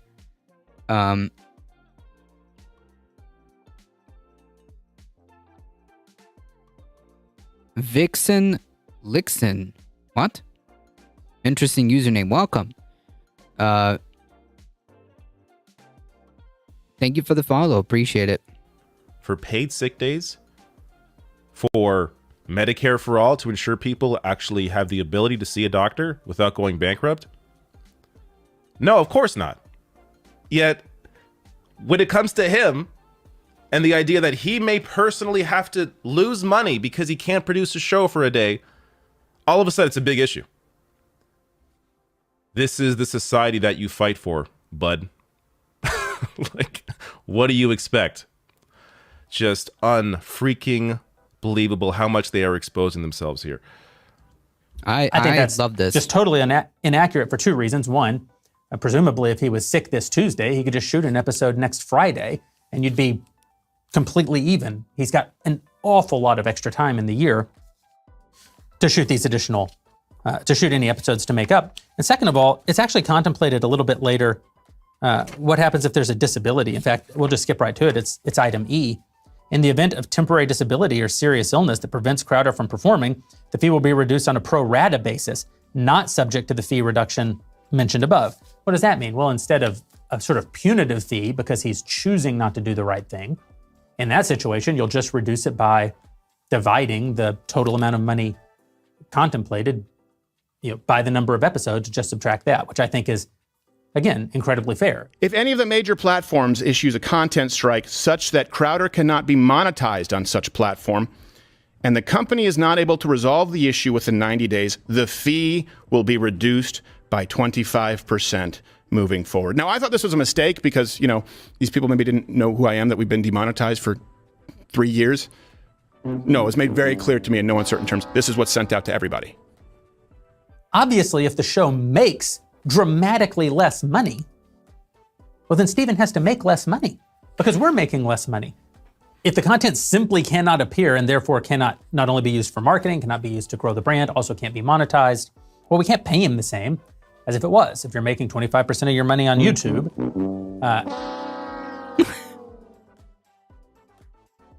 which is going back to my original thought. Steven Crowder is afraid that maybe he isn't, all that popular. So it's a little bit of an insecurity shining through that. And now YouTube is permanently gone. You can't make that money anymore. It's not punishment. And this is really what it comes down to. Steven's This piece is so good. Looking at things from both sides make it so transparent. Oh yeah, 100%. This is freaking gold. This is almost 20 minutes. 19 minutes and 59 seconds on the dot of pure gold. Philosophy seems to be, I deserve to be paid millions and millions and millions of dollars, whether my show drives the revenue or not. Because he's not confident that it can. Further exposing how much Crowder has relied on billionaires his entire career. Right. Because he just assumes that, why won't you just give me this money regardless of what I produce, of what I do? He's looking for a billionaire benefactor.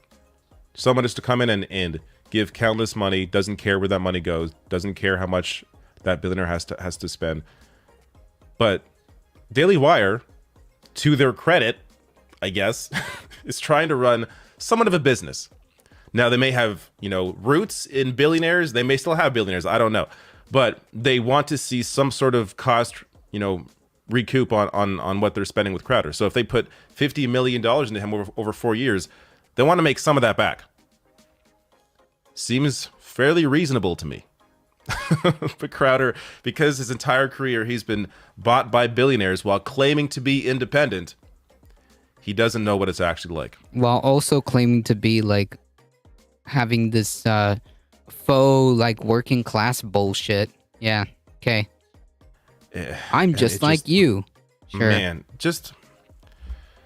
if you really look, it's one thing if you are a billionaire or you're worth $100 million and you really enjoy, Ben Shapiro and Crowder, whatever the garbage that they put out there. If you enjoy their worldview, you like their economic policy, whatever, then I guess if you're greedy and you're worth a lot, that makes sense for you. But for everyone else, wake up. Like if you are a, I don't know, someone that your average person making 40 grand a year, and you're really into Crowder and Shapiro and all these clowns that work against your economic interest, you are really being taken for a ride, because they're only able to survive. This isn't even true. I was going to say they're only able to survive because you watch and pay them, but that's not even true, because they would exist regardless because of the billionaires behind them. But just understand what you are watching, what the difference is. And not only that, but regardless, there are, people who are of the working class that support these clowns, like monetarily. Don't. Why? It's so transparent and it's so obvious, more so than ever. I hope. I actually need support. When a video of mine gets demonetized, it actually really impacts me. Unlike these clowns. Which is why Patreon, YouTube membership, PayPal, all these links are below this video in the description box on YouTube. Help me. I actually need help. Help support this channel. And just, this is an ongoing issue. And this is why I've brought up in the past where YouTube's policy in terms of demonetizations and relying a lot on algorithms and machine learning disproportionately hurts the left, because we do not have billionaire backers. Again, you can tell by my lack of a set, by my green screen. This pattern, by the way, is in Final Cut Pro 10. That's where I got I've had this for like 6 years now. I have not changed this.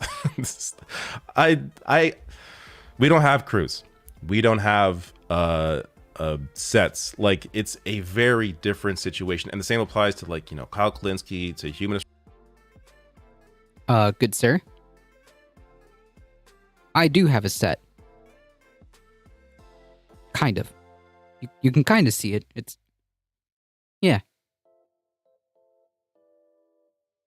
This report, to all those other shows out there that do this work, you can tell by looking at our sets, by looking at what we produce, that we have limited resources, which goes to show who is actually fighting for you and who is not. Now, look, the money you have isn't everything. The salary you make isn't everything. It's what you actually fight for with your power, with your platform.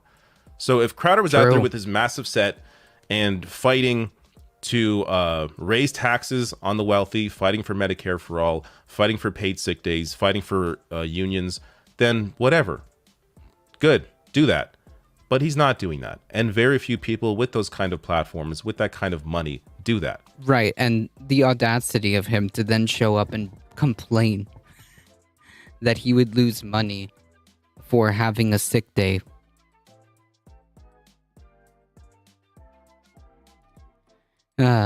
Anyways, let them fight. Good stuff. I'm loving every second of that. And just to kind of top it off,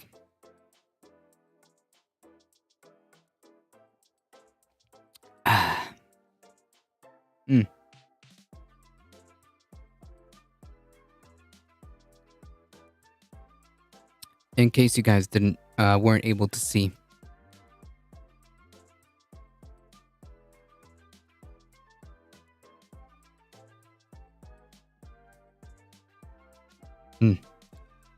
good stuff.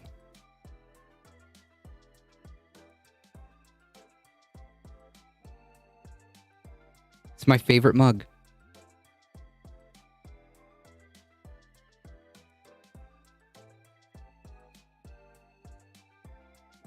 All right, we've got a couple. That's that's great. I love it. It's my favorite mug. It's my favorite mug. Nothing makes me happier than waking up, making a cup of coffee, just having it off this mug.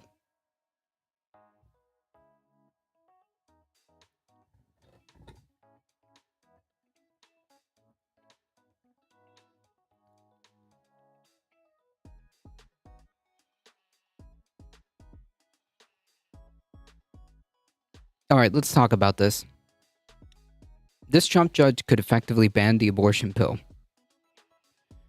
The Alliance for Hippocratic Medicine does not have a robust online presence. It's a website consistent of a generic landing page that appeared in July, a month before the organization was legally incorporated in Amarillo, Texas. There's no phone number, no email, no physical address or board of directors. A single button labeled Learn More just reloads this page. According to the records filed with the Texas Secretary of State, the group's mailing address is located several states away in Tennessee, but the decision to incorporate in Texas, in Amarillo specifically, may prove critical in determining the fate of a lawsuit filed in November challenging the FDA's 22-year approval of mifepristone, a key component of the abortion pill. Yeah. It's the kind of lawsuit that would normally be quickly dismissed, but Amarillo Division of the Northern District of Texas happens to be the judicial fiefdom of a zealous young Trump appointee whose most recent job was as Deputy General Counsel for a conservative Christian legal advocacy group like the one who filed the lawsuit. Holy shit, it gets better.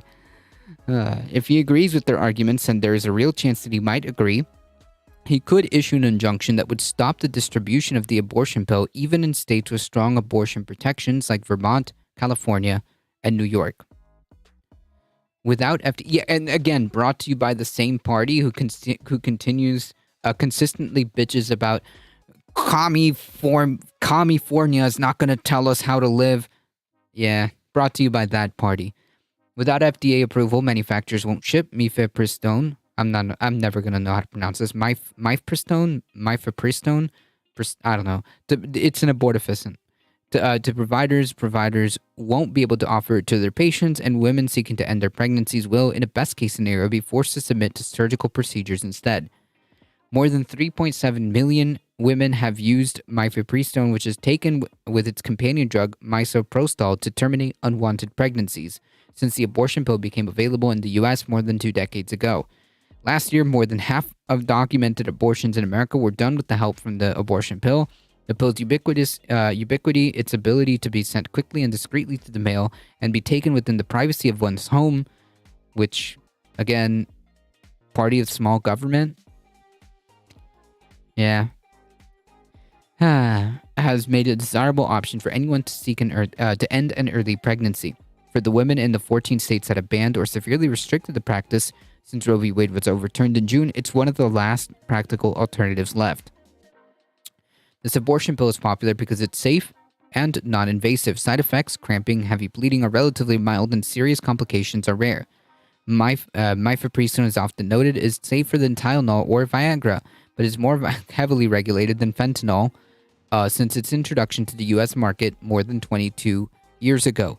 Abon with the tier 1 sub on a 6 for 6 months. Sheesh. Thank you. I appreciate that.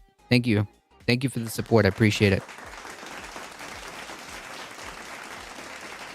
That is slowly starting to change. During the pandemic, the FDA temporarily loosened restrictions that required mifepristone to be dispensed in person under a medical provider's direct supervision.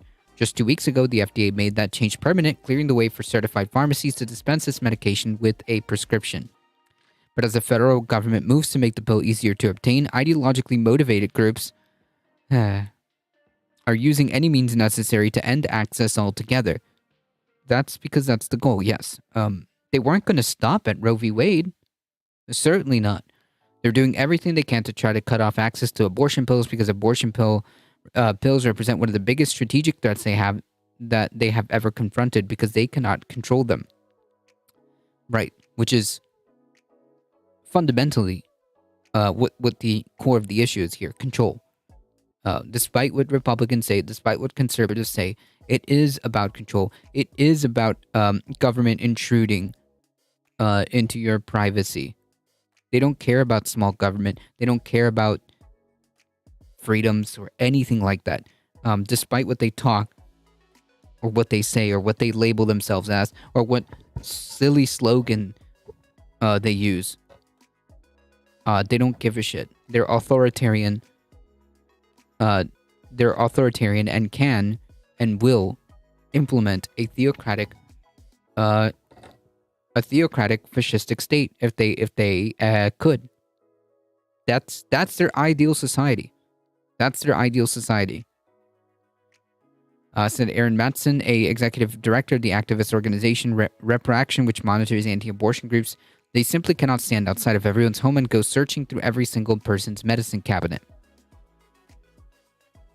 According to its Spartan website, the Alliance for Hippocratic Medicine is a coalition of a handful of existing medical organizations with anti-abortion views, including the American Association of Pro-Life Obstetricians and Gynecologists, the American College of Pediatrics, not to be confused with the mainstream organization, which, clever, the American Academy of Pediatrics, not to be confused with the mainstream organization, the American Academy of Pediatrics, the Christian Medical and Dental Association, Jesus, with whom Alliance shares its Tennessee mailing addresses. Each of these groups has filed past petitions challenging the FDA's approval of mifepristone, and those petitions were denied. The lawsuit is a new tactic and a long-running effort to force the FDA to withdraw its approval. The threat it poses to abortion access nationwide is quite real, but the lawsuit from a legal perspective is deeply unserious. It should be. But the problem is this Trump-appointed judge may take this case. It is the kind of complaint that would be laughed out of court under any ordinary circumstances. It's baseless, said Lori Chaitin, a senior staff attorney at the ACLU. It's time barred. It has enormous jurisdictional defects. In the normal world, this case gets dismissed, but unfortunately, I fear that this isn't a normal world. The lawsuit makes three main claims. It claims that the statutory basis on which the FDA's approval of mifepristone was issued 22 years ago is invalid, an assertion both the Government Accountability Office and FDA have previously investigated and put to rest already. It claims that an 1873 vice law that made it illegal to send obscene, lewd, or lascivious material through the mail applies to abortion pills. What?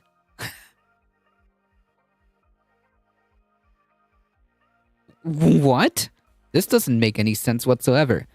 Before that law stopped being enforced decades ago, federal courts consistently ruled it doesn't apply to lawful abortions, and it claims that drugs' original approval wasn't supported by evidence of safety or efficacy, which is just junk science, said Carrie Flaxman, Senior Director of Public Policy Litigation and Law at Planned Parenthood Federation of America. To support its argument that mifepristone poses serious safety risk, the Alliance lawyers make a number of dubious claims, like, for example, that pregnancy rarely leads to complications that threaten the life of the mother or child. No?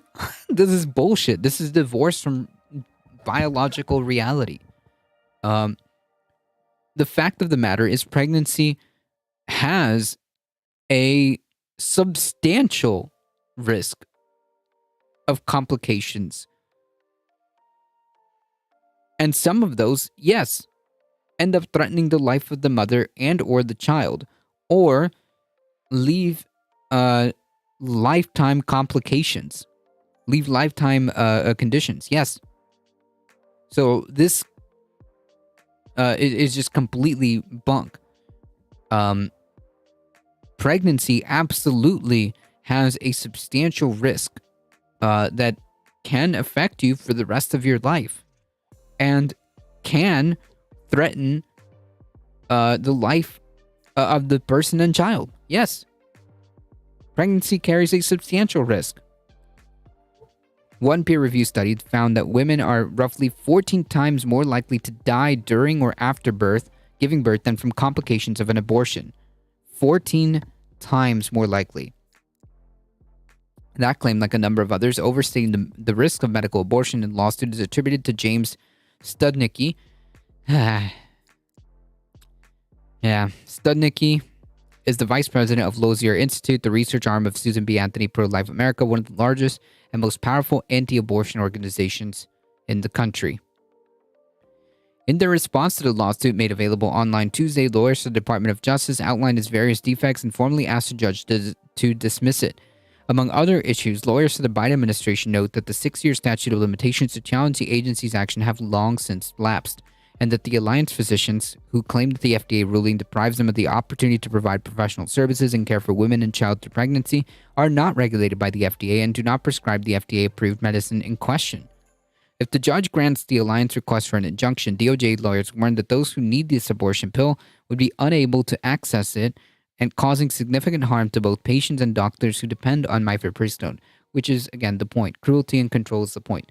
But even those strong words understate the potential fallout of an injunction. This would be a de facto national ban on the FDA-approved product that's been around and in use for 20 plus years. Yes. Said Kirsten Moore, director of the EMAA project, which works to expand access to medical abortion. It's crazy making an app. It is crazy making, absolutely crazy making. Advocates like Moore remain worried about the potential impact of this lawsuit, not because of the substance of the claims, but because of the specific judge that these plaintiffs have managed to get the lawsuit in front of. Matthew Kasmark. I think we've made a reference to this guy previously. In fact, we might have actually started covering this a while ago. But yeah, before he was installed in a lifetime position on the federal bench, Kasmark, I don't know how to pronounce this guy's name, Casey Mark, whatever, was the Deputy General Counsel for the First Liberty Institute, a Christian conservative litigation shop known for taking on high-profile culture war cases. Lawyers for the First Liberty were involved in 2 cases before the Supreme Court last year, including one concerning a football coach who claimed he was discriminated against for his midfield prayers. Yep, we definitely covered that one, I think. Yeah, get fucked. Honestly, if you want to practice your religious gobbledygook or whatever, that's in the privacy of your own home, okay? But yes, the court did rule in favor of the coach's favor. A 46-year-old father of 5, Kasmarek was nominated by Trump and confirmed by the slim majority of Republicans in, again, this is what happens when Republicans win elections. Despite alarms raised about his writings, he once argued against same-sex marriage, no-fault divorce, birth control, abortion, and sex outside of marriage, all in the same op-ed, which we covered. I think this now is... I think this is ringing some bells. Yeah, I think we covered this guy. Yeah. Well, this is the consequences of Republicans winning elections, no doubt about it. And his work with the First Liberty at the time Leadership Conference on Civil and Human Rights warned that Kasmarek is a culture warrior whose record reveals a hostility to LGBT equality and to women's health, adding that he would not be able to rule fairly and impartially in cases involving those issues. Since being sworn in, Kasmarek has proven to be precisely the ideologue his critics feared. In the last few months alone, he has issued opinions attacking the right to birth control, an opinion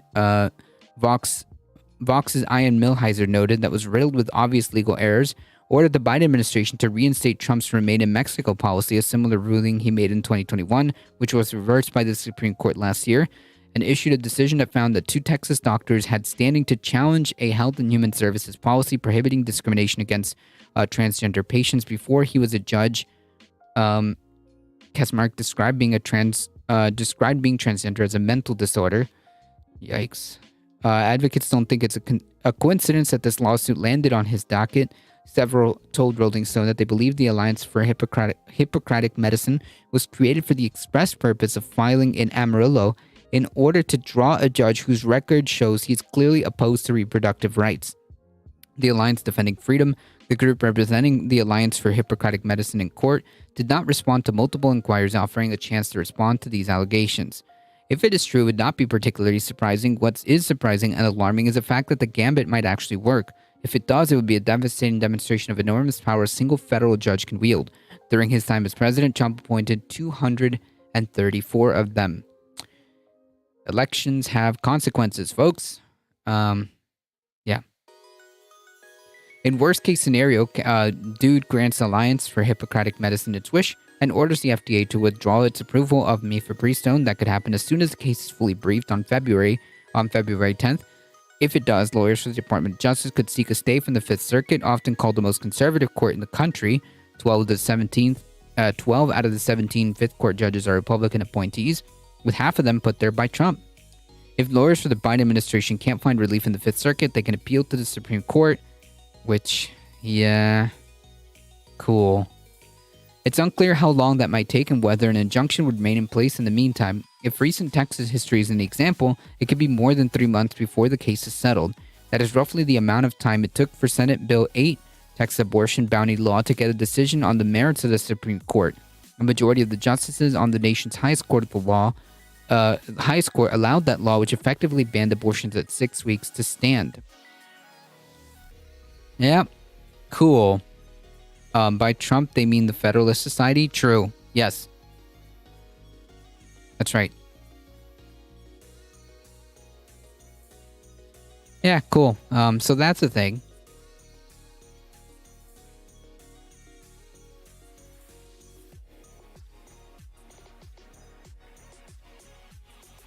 We must absolutely take note of that and pay attention to these cases. And yeah, I mean, it's true. Elections have consequences, and this is a direct result of Republicans winning elections. This is what happens when conservatives win elections.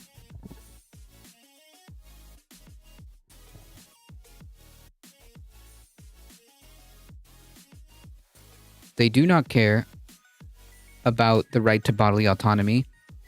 They do not care about the right to self-determination. They don't care about freedom. They don't care about any of that. And as we just showed earlier, they don't care about free speech. They don't care about any constitutionality of anything.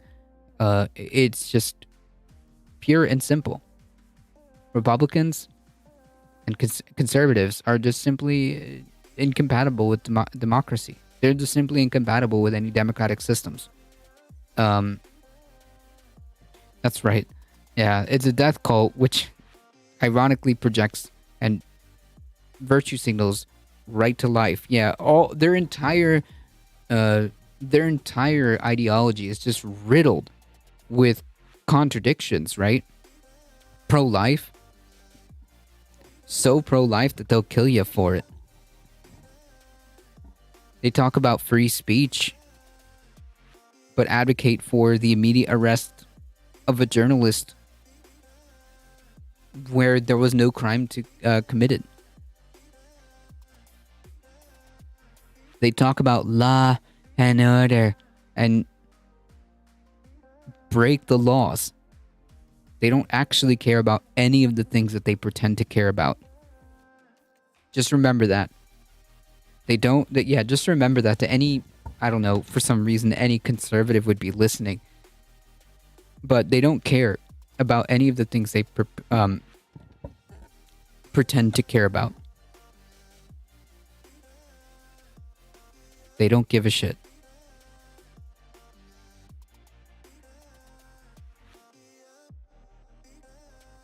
Anyways, we did it, folks.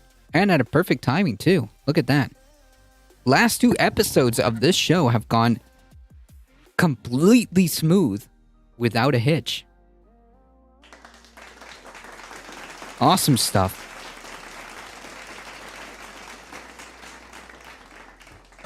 The trolls were kept to a minimum, so that's probably why. All right, folks. I do have to get going. I am hungry. But yeah, before we go, if you guys enjoy the content and you haven't already, hit the follow button on your way out. Head on over to the YouTube. Hit that subscribe button. It really does help us out. Spread the word. We're here Monday through Thursday, 5 p.m. Eastern Time. Bring a friend. This is indeed one of the chillest places to be. We do the news. We do the politics. Join the Discord for any updates. For any updates that happen on the channel, just join the Discord. You also get a sneak peek of what articles that we're going to go over and whatnot. I appreciate you guys hanging out today. Thank you. Michael Hassler, thank you. I appreciate that. Thank you for all the support. You guys have been amazing. Thank you. Thank you, Avon, for the tier 1 sub. Thank you to Alio for the biddies. Thank you, Maple Leaf Dragon, for the tier 1 sub. We're at 12 months and 6 months, respectively, for each of the subs today. Thank you so much. I appreciate that. Your support is what makes this channel grow. I appreciate it. Thank you, thank you, thank you. No, you're awesome. Appreciate it. All right, folks, we got to get out of here. Thank you so much. I appreciate it. As always, please stay safe. Please take care of each other. I love you all, and I hope to see you guys in the next one. See ya.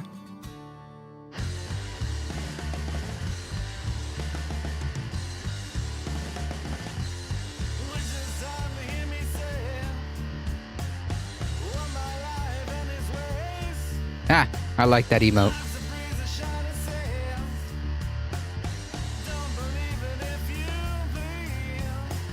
Alright, stay cool, everybody. We're heading out. Let's go bother Marcus from Left Flank Vets. Show some love. We're heading out in 5, 4, 3, 2, 1. See ya.